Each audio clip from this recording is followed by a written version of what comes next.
সব ঋতুরই সৌন্দর্য আছে, গ্রীষ্মের ব্যতিক্রম নয়। কিন্তু এর সৌন্দর্য উপভোগ করার আগে আপনাকে সুস্থতা নিশ্চিত করতে হবে, কারণ এ সময় সূর্যের তাপমাত্রা বৃদ্ধির সঙ্গে সঙ্গে আমাদের শরীরেও তার প্রভাব পড়তে শুরু করে। তাই অতিরিক্ত গরম এবং এর কারণে সৃষ্ট অসুখ বিসুখ থেকে বাঁচতে যত্নশীল হতে হবে নিজের প্রতি। খাবার খেতে হবে বুঝে শুনে।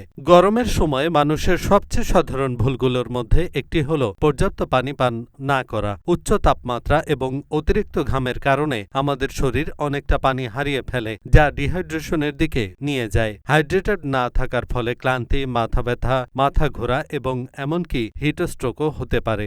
গরমের সময় কোল্ড ড্রিঙ্কস, ফলের রস এবং মিষ্টি আইসড চায়ের মতো মিষ্টি পানীয় আমাদের প্রলুব্ধ করে। যদিও এই পানীয় পান করার পরপরই আপনার সতেজ লাগতে পারে, তবে এতে অতিরিক্ত শর্করা এবং ক্যালোরি থাকে। অতিরিক্ত চিনিযুক্ত পানীয় পান করলে ওজন বৃদ্ধি, রক্তে শর্করার মাত্রা বৃদ্ধি এবং দাঁতের ক্যাভিটির ঝুঁকি বেড়ে যেতে পারে। আইসক্রিম এবং অন্যান্য হিমায়িত খাবার গরমের সময় বেশ জনপ্রিয়, তবে এতে অতিরিক্ত চিনি এবং ক্যালোরি থাকে। যদিও মাঝে মাঝে এ ধরনের খাবার খাওয়া যেতে পারে, তবে খাবারের পরিমাণের দিকে খেয়াল রাখুন এবং যখন সম্ভব স্বাস্থ্যকর বিকল্প বেছে নিন।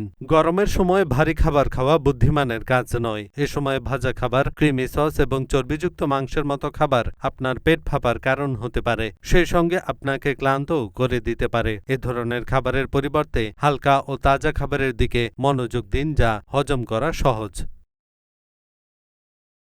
এহসানুল হক, ঢাকা পোস্ট।